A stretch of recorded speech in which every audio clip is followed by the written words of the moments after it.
Today, we decided we'd have a little chat before we begin. I tell you, a couple things have changed. For example, what you see before you is basically the remnants of our garden. So it's been about a week and a half since we've filmed anything, and I fully meant to make green tomato chutney. And so I picked all the tomatoes off our vines because it started getting like attacked by bugs. And over the past week and a half, almost all of my tomatoes have turned to red. So altered my recipe a little bit, but now I'm thinking it's going to be something called kicked up ketchup. Imagine, like I've seen like in the supermarkets, like truffle ketchup, chipotle ketchup, all kinds of stuff like that, right? Well, I want you to see it as going in that direction, because this won't be chutney necessarily, and I just feel like I need to explain that before we begin. And if you're interested in this recipe, you could think about it's going to have sort of a spicy curry ketchup sort of thing. I think it's going to be delicious. Let me show you a little bit about what we're doing today. Here we have the remainder of our tomatoes.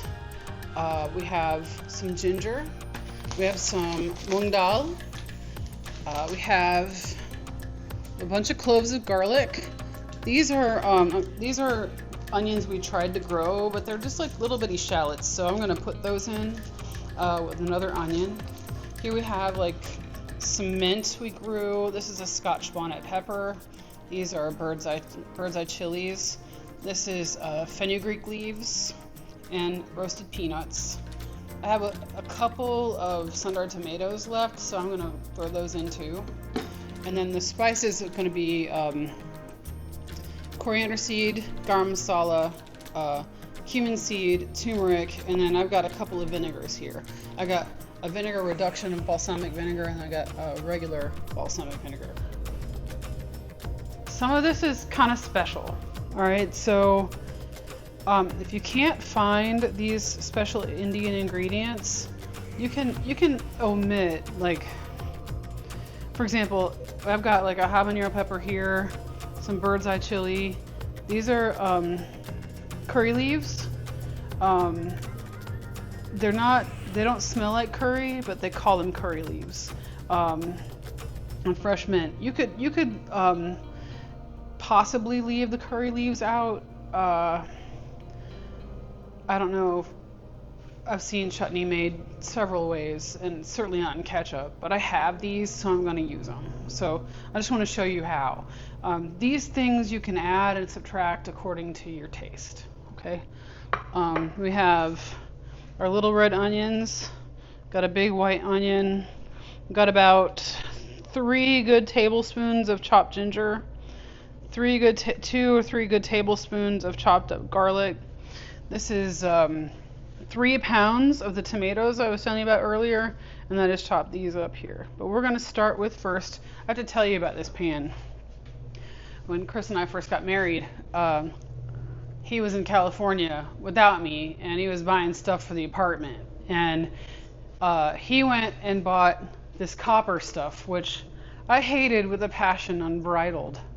But I'll tell you now, this thing, when, for example, if I have to film, right, and I'm going to do 3 pounds of tomatoes, my Cuisinart stainless steel like saute pan isn't big enough, and a stock pot is too big. So like just kind of like it just comes in clutch at these weird moments, and I'm so glad I have it. So Chris, if you're looking for a public apology, thank you. I apologize. I never thought that was coming. I thought I was going to get some divorce papers for this. I yelled at you so bad. Yeah, this was a great sin. Yeah. Against the kitchen. Okay, so we're going to start with I'm supposed to start with a neutral flavored oil, but I don't believe in neutral flavored oil. So this is pure sesame oil. I'm just going to about, let's see, 1, 2, 3 tablespoons. This is 1 teaspoon of coriander seeds, 1 teaspoon of cumin seeds. They're probably gonna go everywhere. Put in the spoon. There you go. Teaspoon of cumin seeds. These are dried mung beans or a dal. I'm gonna put 2 tablespoons of them in. And these are supposed to be unsalted, unroasted peanuts, but I don't have that, so I'm gonna put about a tablespoon of peanuts in. There we go. And you see how it's starting to sizzle? So you wanna run these all around till you start to smell. Okay, till the mung beans here, the yellow ones, start to turn a little golden brown, and the seeds start to pop. Might not get that on camera, but it's gonna be about less than a minute. This is you might say this is a funny way to start ketchup, but it's not really ketchup, it's not really chutney. It's something different. Okay, now I'm gonna put all of our aromatics in. So all the onion, all the garlic, all the ginger.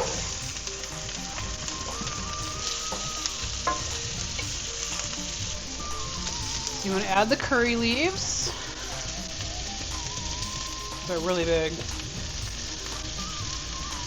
Chilies, I'm gonna add about half these chilies and 2 slices of this, just to see if that is something we want. We're gonna taste this later and see if it's spicy enough. These have been frozen, so I suspect it'll take a lot of their bite out. Is that the habanero? Habanero Okay. and bird's eye chili. Right.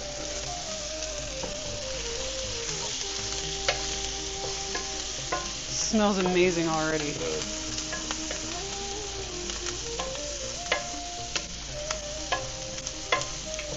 I'm gonna add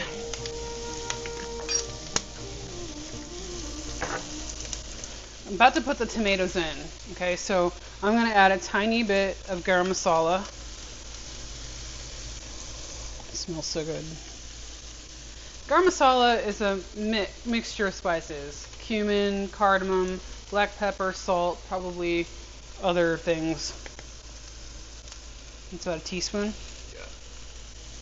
And then I'm also going to add, just to bump up the color, just a shake of turmeric.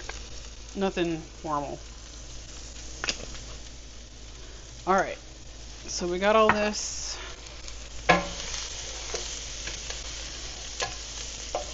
Cooking away.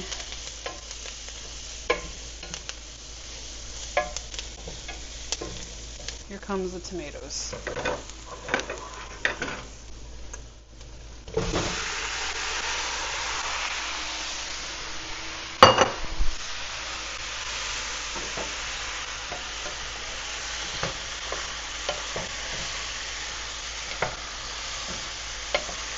Supposed to add a generous pinch of salt, so here's some.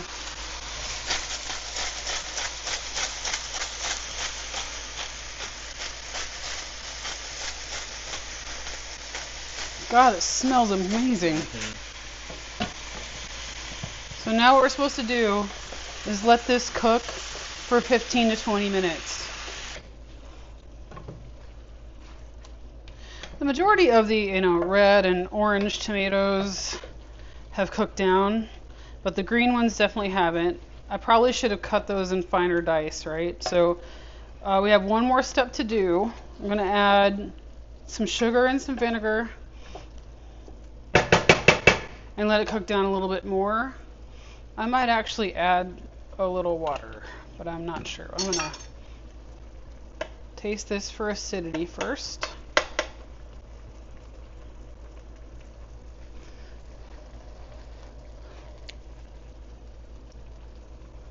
I don't think it needs anything.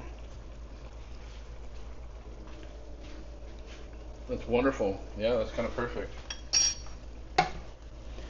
Well, because I want to make this on the ketchup side, I am going to add I am going to add. So what we do here is, these are mint leaves. Going to add those in. How do you feel like the spice level was? I didn't feel like it was spicy, really. Yeah. I wouldn't even say it's spicy. Okay, I'm going to add these in. Yeah, go ahead. Okay. So I added the rest of the habanero in. I'm going to leave the bird's eye out. Habanero is so fruity. They're going to really complement this kicked up ketchup really well. All right, so I'm gonna go easy because I'm planning to use this balsamic reduction. I love this stuff. I hope I can find the vendor back in the Noonan farmers market because I need more. She sells great balsamic vinegar reduction and vanilla bean paste. It's just amazing. So and it's Georgia grown, not sponsored. All right, so here we go. So I'm gonna make this on the ketchup side. Remember I said it's kicked up ketchup. I made it in the style of chutney, but I was gonna make green tomato chutney, and as you can see, not a lot of green tomatoes. So let's see. We're gonna try a tablespoon first of this, and then this is sour and sweet. So I'm gonna put a tablespoon of this.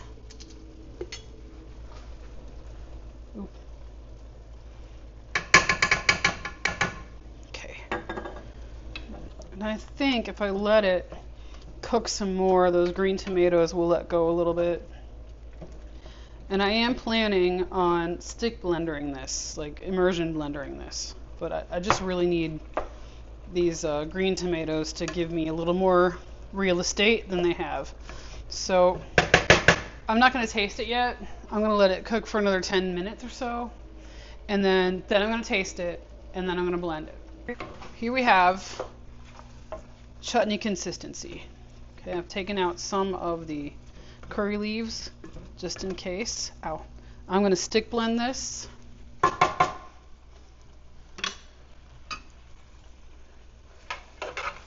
Had a little bit of balsamic vinegar left over. So I'm going to go ahead and blend this smooth. And this is why. In here we have the mung dal, we have whole peanuts, we have whole curry leaves, and I don't necessarily want to eat that, and then whole cumin seeds and whole coriander seeds. I don't necessarily want to eat that way, whole, although you certainly could. Everyone does. I want to move it kind of smooth, and since I said I want it to be sort of a ketchup consistency, here we go.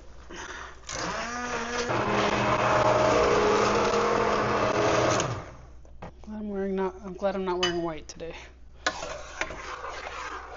So it's a ketchup-like consistency, I would say. Look how smooth.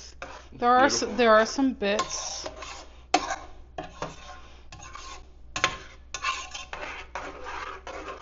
All right, moment of truth has arrived. We're looking for sweet, salty, tart, spicy, tomatoey.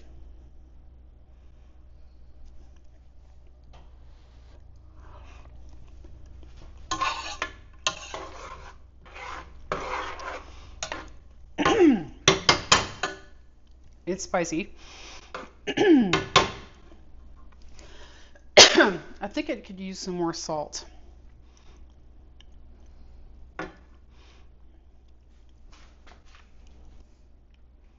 Yeah, it does hit that place in the back of your throat. Yeah. When it gets cold, though, it won't be as pronounced. Oh, right. Yeah. So I'm thinking I'm going to adjust with a little bit of soy sauce. Okay? And there is soy sauce in ketchup, or soy some sort of thing in some ketchup. So that's going to be my salt.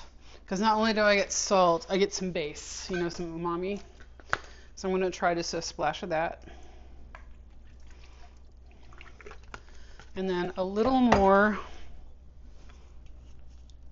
Oh, you want real balsamic or a little more of this? Yeah, no, not real bush. Whatever this is. Okay, a little more of the syrup. So it's also going to change the color slightly of my ketchup, but we ain't scared.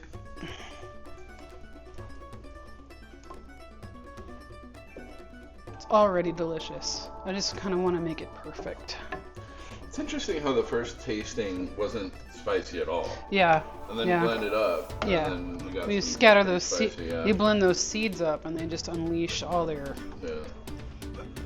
their fury. I don't mind the curry leaf flavor, actually. It has a little bit of like a bitter undertone, like licoricey, Yeah. but I don't mind it. I was afraid I would. I'll be honest, I've never cooked with curry leaves before.